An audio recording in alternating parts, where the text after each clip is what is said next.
আসসালামু আলাইকুম। আজকে কথা বলবো ঢাকা ইউনিভার্সিটি অ্যাডমিশন টেস্টের বি ইউনিটের সাধারণ জ্ঞান প্রিপারেশন নিয়ে। একজন স্টুডেন্টের সাধারণ জ্ঞান প্রিপারেশন শুরু করার পূর্বে যা যা বিষয় জানা প্রয়োজন সবকিছু নিয়ে আজকে আলোচনা করার চেষ্টা করব ইনশাআল্লাহ। প্রথমেই জেনে নেই যে আজকের আলোচনায় আমরা কি কি বিষয়ে জানবো বা কি কি বিষয় নিয়ে আজকে আলোচনা করা হবে সেটার ওভারভিউটা আগে জেনে নিই। প্রথমে আমরা সাধারণ জ্ঞানের মান বন্টন এবং পাস মার্ক নিয়ে আলোচনা করব। কোন কোন জায়গা থেকে প্রশ্ন করা হয় সেইটা জানবো। কি কি বই পড়তে হবে সেই বিষয়ে আলোচনা করার চেষ্টা করব এবং কোন কোন টপিক পড়তে হবে এবং সেই টপিকগুলো কিভাবে পড়তে হবে ইচ অ্যান্ড এভরিথিং সবকিছু নিয়ে আজকে আলোচনা করার চেষ্টা করব। প্রথমেই আসি ঢাকা ইউনিভার্সিটি অ্যাডমিশন টেস্টের সাধারণ জ্ঞানের মান বন্টন এবং পাস মার্ক সম্পর্কে। প্রথমেই সাধারণ জ্ঞানে 30টি এমসিকিউ থাকবে। প্রত্যেকটি প্রশ্নের মান থাকবে 1, প্রতিটি ভুল উত্তরের জন্য 0.25 নাম্বার করে কাটা যাবে এবং পাস করার জন্য আমাদের ন্যূনতম 10 নাম্বার পেতে হবে। এখানে কিন্তু বাংলা এবং ইংলিশের মতো কোনো রকম কোনো রিটেন টেস্ট হবে না, শুধুমাত্র এমসিকিউর উপরেই এর মূল্যায়নটা করা হবে।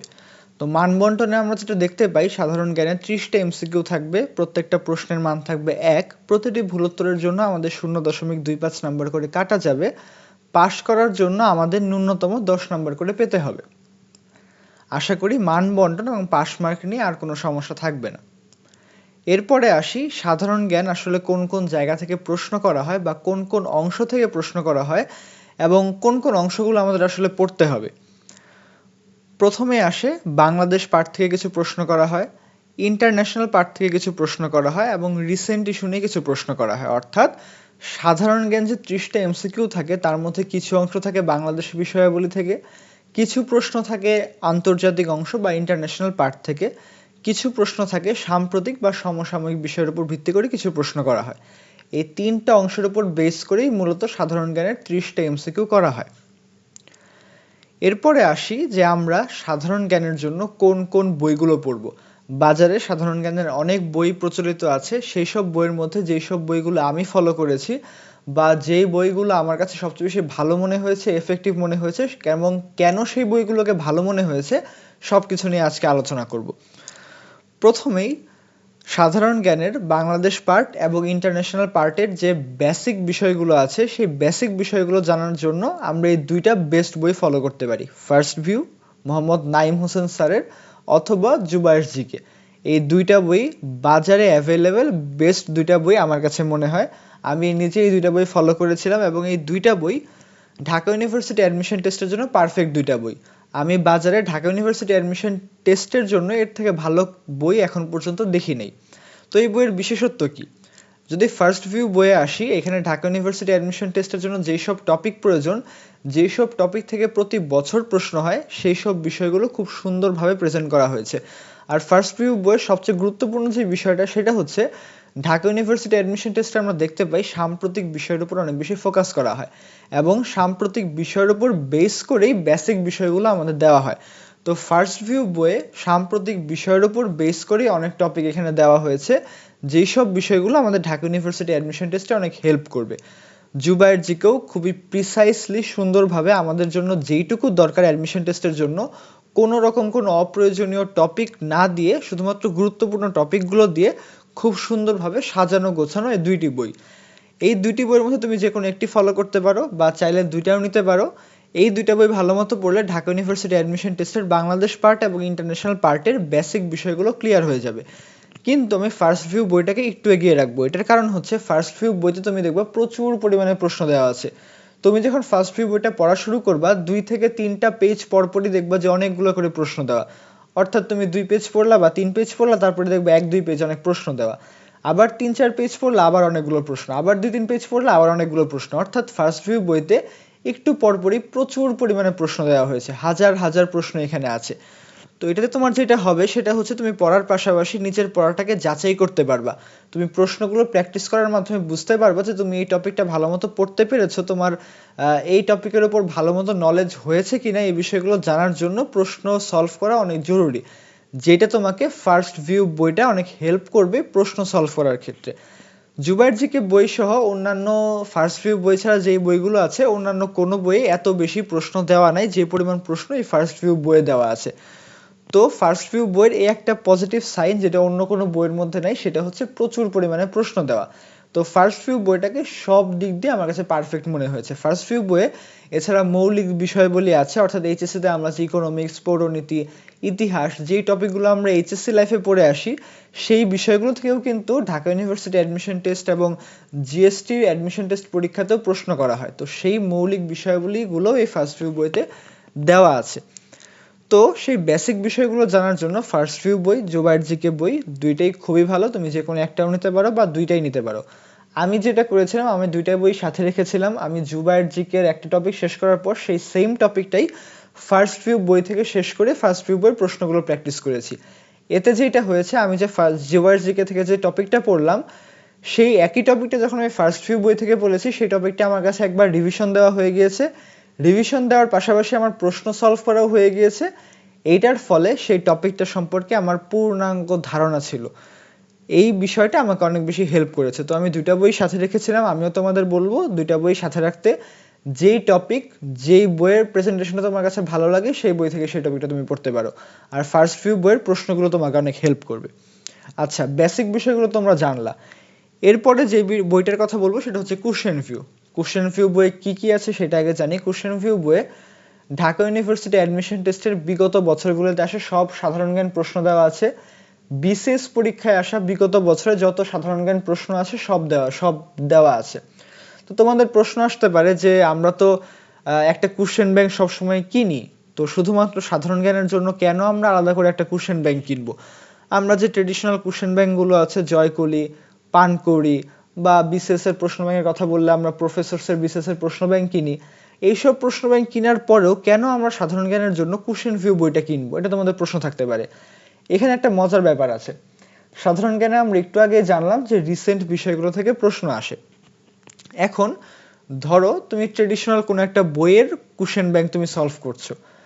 ধরো 2015 সালে একটা সাধারণ জ্ঞানের রিসেন্ট প্রশ্ন আসছে। 2014 সালের একটা টপিকের উপর 2015 সালে একটা প্রশ্ন আসছে। সেই প্রশ্নটা কি তোমার এই সময়ে এসে রিলেভেন্ট বা সেই প্রশ্নটা তোমার পড়ার কি এখন প্রয়োজন আছে? কোনো প্রয়োজন নেই, কারণ সেই প্রশ্নটা 2015 সালের সময়ের পরিপ্রেক্ষিতে ঠিক ছিল। কারণ তখন ওই 2015 সালে ঘটে যাওয়া বিষয়গুলো থেকে 2015 সালে প্রশ্ন করা হয়েছিল। কিন্তু সেই ঘটনার যে প্রশ্নগুলো করা হয়েছিল সেই ঘটনাটা কিন্তু এখন আর রিলেভেন্ট নাই। তো সেই ঘটনা বা সেই 2015 সালে আসা প্রশ্নটাও এখন আমাদের পড়ার কোনো প্রয়োজন নেই। কিন্তু তুমি যখন কোনো ট্রেডিশনাল কোশ্চেন ব্যাংক হাতে নিবা, ধরো জয়কলি বা পানকৌড়ি বা বিসিএস এর প্রফেসরস কোশ্চেন ব্যাংক সহ অন্যান্য যেসব কোশ্চেন ব্যাংক আছে সেগুলো যখন নিবা, তুমি যখন পড়তে যাবা, তুমি যখন জেনারেল নলেজের রিসেন্ট অংশে যাবা, সেখানে দেখবা যে 2015 সালে যেই প্রশ্নটা আসছিল সেই প্রশ্নটাই হুবহু এখানে তুলে দেওয়া হয়েছে। এটাতে যেটা হবে, 2015 সালের সেই প্রশ্নটা তোমার পড়ার প্রয়োজন নাই, কিন্তু তোমার এখানে পড়তে হবে। তোমার এখানে অপ্রয়োজনীয় অনেকগুলো প্রশ্ন পড়তে হবে তুমি যদি ট্রেডিশনাল একটা কোশ্চেন ব্যাংক পড়া শুরু করো। তো কোশ্চেন ভিউ বইতে যেটা করা আছে যে ধরো 2015 সালে একটা রিসেন্ট প্রশ্ন আসছিল। তো কোশ্চেন ভিউ বইতে 2015 সালে ওই প্রশ্নের জায়গায় বর্তমান সময়ের সাথে রিলেভেন্ট বা বর্তমান সময়ের সাথে খাপ খায় বা যায় এরকম একটা প্রশ্ন ওই প্রশ্নের পরিবর্তে দিয়ে দেওয়া আছে। অর্থাৎ 2015 সালে যে টপিকের উপর রিসেন্ট প্রশ্নটা আসছিল, বর্তমান সময়ে সেই প্রশ্নটা রিলেভেন্ট না থাকলেও সেই টপিকটা হয়তো বা রিলেভেন্ট। তো সেই টপিকের উপর বেস করে বর্তমানে সেই টপিকের সাথে রিলেভেন্ট যেই টপিকটা বর্তমান সময়ের সাথে যুগোপযোগী বা সমসাময়িক আছে সেই প্রশ্নটাই ওই কোশ্চেনের জায়গায় দিয়ে দেওয়া আছে। আমি হয়তো বোঝাতে পেরেছি। অর্থাৎ এই বইয়ে ওই রিসেন্ট প্রশ্নটাই হুবহু তুলে না দিয়ে বর্তমান সময়ে আমাদের যে রিসেন্ট প্রশ্নটা জানা প্রয়োজন সেই প্রশ্নটা এখানে দিয়ে দেওয়া আছে। এটাতে যেটা হবে, তোমার এক অপ্রয়োজনীয় প্রশ্নগুলো পড়তে হবে না, যেটা তোমার ট্রেডিশনাল কোশ্চেন ব্যাংক পড়তে হতো। অপ্রয়োজনীয় প্রশ্নগুলো পড়ার প্যারা থাকবে না। এর পাশাপাশি বর্তমান সময়ে রিসেন্ট বিষয়গুলোর কোশ্চেন সলভ করা হয়ে যাবে। এটার মাধ্যমে তুমি যেরকম খুব প্রিসাইসলি, খুব এফেক্টিভ ভাবে কোশ্চেনগুলো সলভ করতে পারবা, ঠিক সেইভাবে তোমার সময়গুলো অনেক বেঁচে যাবে। তো সেই জন্য আমি কোশ্চেন ভিউ বইটা সাজেস্ট করি। আমি নিজেও কোশ্চেন ভিউ বইটা পড়েছিলাম। এই কোশ্চেন ভিউ বইয়ের মেইন স্পেশালিটি হচ্ছে এই রিসেন্ট প্রশ্নগুলোকে চেঞ্জ করে বর্তমান সময়ের সাথে যায়, বর্তমান সময়ে আমাদের প্রয়োজনীয় এরকম প্রশ্নগুলো এখানে দিয়ে দেওয়া। এর ফলে আমাদের রিসেন্ট প্রশ্নগুলো প্র্যাকটিস করা হবে এবং আমাদের অপ্রয়োজনীয় প্রশ্নগুলো পড়ার প্রয়োজন নাই। এরপর যদি আসি আমরা রিসেন্ট বিষয়ের জন্য আসলে কোন কোন বইগুলো পড়বো। রিসেন্টের জন্য বেস্ট বই জোবায়ের সিরিজের ক্যাপসুল, অর্থাৎ জোবায়ের সিরিজের যে জিকে বইটা আছে সেই একই পাবলিকেশনেরই জোবায়ের সিরিজের সাম্প্রতিক ক্যাপসুল।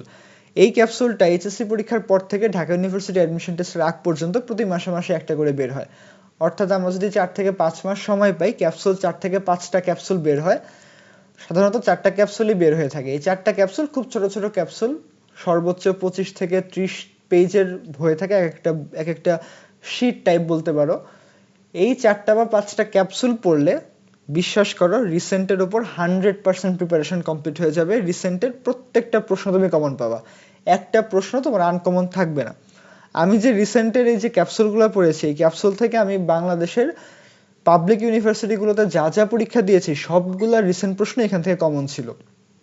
তো তোমরা যদি সাম্প্রতিক ক্যাপসুল থেকে প্রশ্নগুলো পড়ো, তোমরা 100% রিসেন্টগুলো কমন পাবা।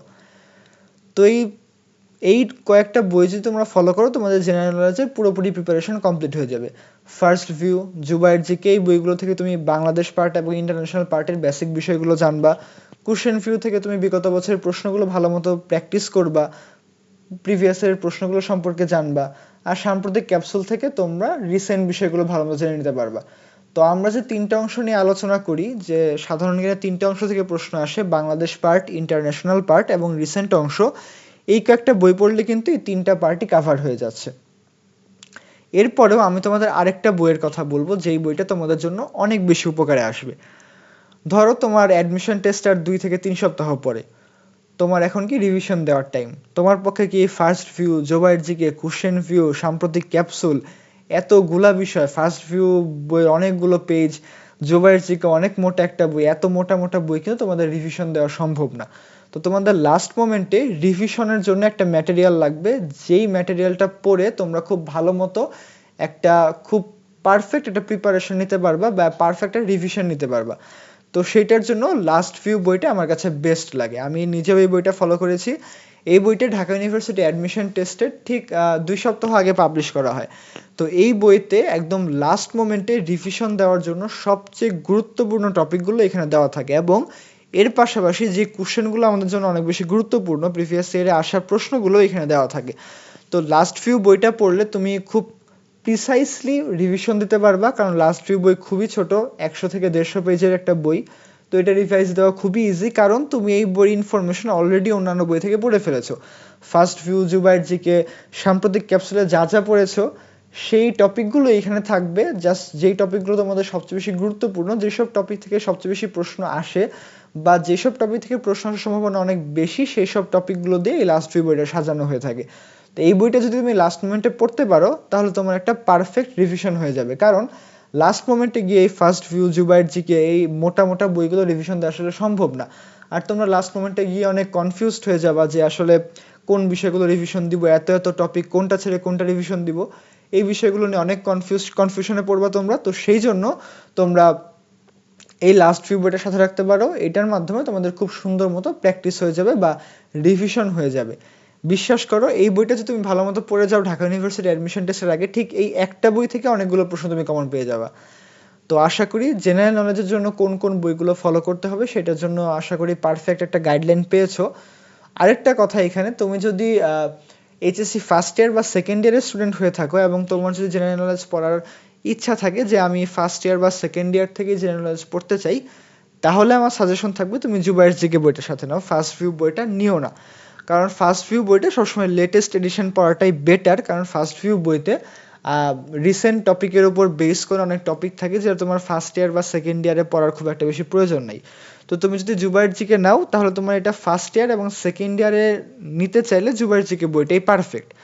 আর এছাড়া যা যা গাইডলাইন বললাম এইচএসসির পর তোমরা যদি এইভাবে ফলো করে পড়ো, আশা করি জেনারেল নলেজের উপর তোমাদের কমপ্লিট একটা দখল চলে আসবে এবং তোমরা খুব জেনারেল নলেজের উপর ভালো একটা পরীক্ষা দিতে পারবা। এরপরে আসি জেনারেল নলেজে আমরা কোন কোন টপিকগুলো পড়বো। জেনারেল নলেজে অজস্র টপিক আছে, জেনারেল নলেজের পড়ার কোনো শেষ নাই, জেনারেল নলেজের কোনো সিলেবাস নাই। তো আসলে তোমাদের প্রিসাইসলি কিছু টপিক পড়তে হবে, যেসব টপিক থেকে প্রতি বছর প্রশ্ন করা হয়। তোমাদের কিছু ইম্পর্টেন্ট টপিক আমি বলে দিচ্ছি, এইসব টপিক থেকে সাধারণত সবচেয়ে বেশি প্রশ্ন করা হয়, এই টপিকগুলো পড়লে আশা করা যায় কমন পড়ে। প্রথমে আসি বাংলাদেশের ইতিহাস, অর্থাৎ প্রাচীন যুগ থেকে মুক্তিযুদ্ধ পর্যন্ত। প্রাচীন যুগ, মধ্যযুগ, ব্রিটিশ আমল, মুসলিম শাসন, পাকিস্তান আমল থেকে মুক্তিযুদ্ধ পর্যন্ত প্রত্যেকটা ঘটনা খুব ভালো মতো আমাদের শেষ করতে হবে, স্পেশালি মুক্তিযুদ্ধ। কারণ মুক্তিযুদ্ধ থেকে প্রতি বছরই একাধিক প্রশ্ন আসে, একটা না একাধিক প্রশ্ন আসে। তো বাংলাদেশের ইতিহাসটা অনেক বেশি গুরুত্বপূর্ণ। এরপর যদি আসি বাংলাদেশের ভৌগোলিক অবস্থান, অর্থাৎ বাংলাদেশের সীমান্তবর্তী এলাকা, বাংলাদেশের সীমান্তে কোন কোন দেশ আছে, দুইটা দেশের সাথে কানেকশন আছে এরকম জেলা কোনগুলো, সীমান্তের সাথে কানেকশন নাই এরকম বিভাগ কোনগুলো, অর্থাৎ বাংলাদেশের ভৌগোলিক অবস্থান সম্পর্কে আমাদের একটা ভালো আইডিয়া থাকতে হবে। এক্ষেত্রে ম্যাপ অনেক ভালো সুবিধা দিবে তোমাদের সাথে যে ম্যাপ থাকে এই টপিকটা খুব ভালো মতো তোমরা শেষ করতে পারবা। এরপরে আসি বাংলাদেশের সংবিধান। বাংলাদেশের সংবিধান থেকে প্রতি বছরই প্রচুর পরিমাণে প্রশ্ন আসে, প্রত্যেকটা পরীক্ষায় তুমি বাংলাদেশের সংবিধান থেকে একটা করে প্রশ্ন পাবাই। এরপর আসি বাংলাদেশের জাতীয় বিষয়াবলী, অর্থাৎ বাংলাদেশের জাতীয় সঙ্গীত, জাতীয় পতাকা, জাতীয় ফল, জাতীয় ফুল, জাতীয় পশু, এইসব বিষয় থেকে কিছু প্রশ্ন করা হয়। তারপর ঢাকা বিশ্ববিদ্যালয় থেকে প্রশ্ন আসে, তুমি যদি ঢাকা ইউনিভার্সিটিতে পরীক্ষা দাও, ঢাকা ইউনিভার্সিটি রিলেটেড একটা প্রশ্ন আসবেই। এরপর জাতিসংঘ এবং বিভিন্ন সংস্থা ও সংগঠন এরকম অনেক গুরুত্বপূর্ণ, বিখ্যাত ব্যক্তিত্ব, লেখক, গ্রন্থ, উক্তি, স্থাপত্য, পুরস্কার থেকে প্রতি বছর প্রশ্ন করা হয়, স্পেশালি নোবেল পুরস্কারটা অনেক বেশি গুরুত্বপূর্ণ, নোবেল এবং অস্কার এই দুটো থেকে প্রতি বছরই প্রশ্ন আসে। এরপর যদি আসি অর্থনীতি, তোমরা এইচএসসি লাইফে যেই টার্মগুলো শিখেছো ইকোনমিক্সে, সেই টার্মগুলো থেকে অনেক সময় প্রশ্ন করা হয়। আইসিটি অনেক বেশি গুরুত্বপূর্ণ, এবং প্রথম ও দ্বিতীয় বিশ্বযুদ্ধ এবং বিশ্বে আলোচিত যত বিপ্লব আছে, ফরাসি বিপ্লব, রুশ বিপ্লব, এই বিপ্লবগুলো সম্পর্কে ভালো মতো আইডিয়া থাকতে হবে এবং প্রথম ও দ্বিতীয় বিশ্বযুদ্ধ সম্পর্কে ভালো একটা দখল থাকতে হবে। এরপর বাংলাদেশের নদ নদী সম্পর্কে ভালো মতো জানতে হবে, শিক্ষা, সাহিত্য, সংস্কৃতি সম্পর্কে জানতে হবে, বিশ্বে এবং বাংলাদেশে বিভিন্ন গুরুত্বপূর্ণ চুক্তি সম্পর্কে ভালো মতো জানতে হবে, জনসংখ্যা, উপজাতি ও ক্ষুদ্র নৃগোষ্ঠী সম্পর্কে জানতে হবে, কৃষি, খনিজ এবং বনজ সম্পদ সম্পর্কে আইডিয়া থাকতে হবে। খেলাধুলা থেকে প্রতি বছর প্রশ্ন করা হয়, স্পেশালি রিসেন্ট যে স্পোর্টস ইভেন্টগুলো আছে সেই স্পোর্টস ইভেন্টগুলো থেকে অনেক প্রশ্ন আসে। এরপর দেশে বিদেশে যা কিছু প্রথম এখান থেকে প্রশ্ন আসে, যেমন প্রশ্ন আসতে পারে যে নারী ভোটাধিকার প্রথম কোন দেশ চালু করে, বা বাংলাদেশকে প্রথম কোন দেশ স্বীকৃতি দেয়, এরকম দেশে বা দেশের বাইরে প্রথম যে বিষয়গুলো ঘটেছে এই প্রথম বিষয়গুলো থেকে প্রশ্ন করা হয়। তো আশা করি এই টপিকগুলো পড়লেই আর কোনো প্রবলেম থাকবে না, এই টপিকগুলো থেকে সাধারণত সবচেয়ে বেশি প্রশ্ন করা হয়, আর এর পাশাপাশি রিসেন্ট টপিকগুলো তো আছেই। তো আশা করি আজকের ভিডিওটা তোমাদের অনেক উপকারে আসবে। আজকে চেষ্টা করেছি সাধারণ জ্ঞানের মান বন্টন, পাস মার্ক, কোন কোন জায়গা থেকে প্রশ্ন হয়, কোন কোন অংশ থেকে প্রশ্ন হয়, কোন কোন বই পড়তে হবে, কিভাবে পড়তে হবে, কোন কোন বই তোমাদের জন্য সবচেয়ে বেশি হেল্পফুল হবে এবং কোন কোন বই তোমাদের জন্য সবচেয়ে বেশি উপকারে আসবে, সব কিছু নিয়ে ইচ অ্যান্ড এভরিথিং ভালো মতো আইডিয়া দেওয়ার চেষ্টা করেছি। আশা করি এই ভিডিওটা দেখার পর তোমাদের সাধারণ জ্ঞানের প্রিপারেশন নেওয়াটা অনেক সহজ হবে এবং তোমরা বুঝতে পারবে তোমাদের কিভাবে প্রিপারেশন নিতে হবে। তো ভিডিওটা ভালো লেগে থাকলে লাইক, কমেন্ট এবং সাবস্ক্রাইব করো। আশা করি আজকের ভিডিওটা ভালো লাগবে। আজকে এই পর্যন্তই। আসসালামু আলাইকুম।